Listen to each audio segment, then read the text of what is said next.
నిజంగా చాలా ఉజ్జీవింపబడి ఉన్నాం.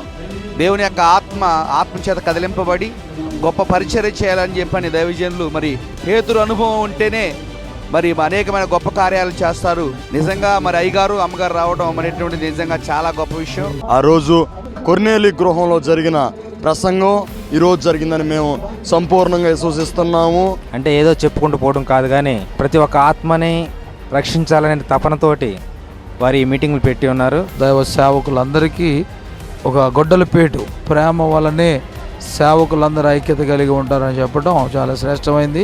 వాళ్ళు కూడా బలపడ్డారు. మంది రావడం ఆశ్చర్యకరం అసలు టౌన్లో.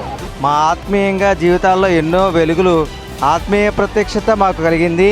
అలాగే దేవుని యొక్క వాక్యం చెప్తున్న ప్రతిసారి కూడా ఆత్మీయంగా మేము ఎదగాల్సిన అవసరం ఎంతైనా ఉందని తెలియజేశారు. ఈ మీటింగ్స్ వలన మేము మా జీవితాల్లో ఎన్నో మెనులు పొందుకున్నాము. మా జీవితాల్లో ఎన్నో అద్భుతాలు కూడా జరిగినాయి. ఇక్కడికి రావడం ద్వారా చాలా ఉజ్జీవంగా అనిపించింది. నాకు అద్భుతాలు చూసి నిజంగా ఆశ్చర్యంగా ఉంది. ఎక్కడ అలాంటి అద్భుతాలు చూడలేదు. ఖచ్చితంగా ఇక్కడ దేవుడు ఉన్నాడు. ఫస్ట్ సారి మేము ఈ మీటింగ్స్ గురించి మేము నమ్మలేదు, యవనస్తులుగా ఉంది. నిన్న ఇవాళ మేము ఈ మీటింగ్స్కి వచ్చి ఉన్నాం. మాకు అసలు ఎంతో ఆశ్చర్యంగా ఉంది. నమ్మబుద్ధి గల కళ్ళారు చూస్తుంటేనే మాకు అప్పుడు ఆశ్చర్యంగా ఉంది. మా యవనస్తులకైతే ఒక గొప్ప మెసేజ్ లాగా ఇచ్చాడు. మేమైతే మా జీవితాలను మార్చుకుని దేవుళ్ళని సాగిపోవాలని అనుకుంటే ఇక్కడికి రావడం వల్ల మేము చాలా ఆనందిస్తున్నామని, చాలా దీవించబడుతున్నామని చెప్పి నేను నమ్ముతున్నాము.